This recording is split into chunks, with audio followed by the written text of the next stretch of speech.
আরে ভাই, তুমি এখানে বসে আছো, ভিডিও বানাবো, তোমাকে কখন থেকে খুঁজে পাচ্ছি না। টাইম পাস হচ্ছিল না, এই জন্য বসে আছি এখানে। তো প্রবাসীর জীবন নিয়ে কিছু যদি বলো। প্রবাসী হ্যাঁ। প্রবাসী মানে প্রবাস জীবন মানে যুদ্ধের মতো। যেমন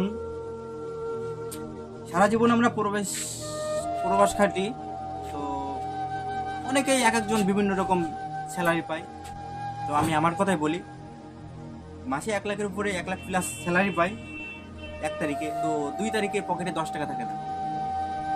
এটা একটা প্রবাস জীবনের একটা কষ্টকর মুহূর্ত। দ্বিতীয়ত, আমরা যখন দেশে যাই, এয়ারপোর্ট থেকে বাইরে যখন বের হই, তখন আমাদের এমনভাবে চেক করা হয় যেন আমরা দেশোদ্ধারী।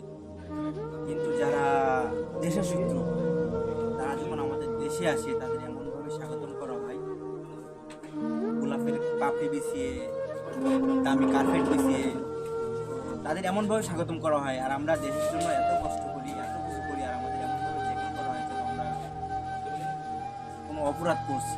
তো এটা আমাদের জন্য অনেক বড় একটা অপমান। আসলে ভাই, প্রবাস জীবন বিভিন্ন রকম সমস্যা আছে, যেটা আমাদের মনে থেকে যায়। আর আমাদের মনে এতটা কষ্ট জমে থাকে যে আমাদের যদি এক্সট্রা কেউ পরিমাণ কষ্ট দেয় না আমাদের মনের ভিতরে, এটা আমাদের মনের ভিতরে নেওয়ার জায়গা নাই। এতটা কষ্ট মনের ভিতরে জমা আছে, অনেক কষ্ট ভাই প্রবাস জীবন। তো যারা প্রবাসে আসবেন তারা অনেক ভেবেচিন্তে আসবেন। আর বিশেষ করে আমাদের এখানে খাওয়া দাওয়ার খুব প্রবলেম হয়।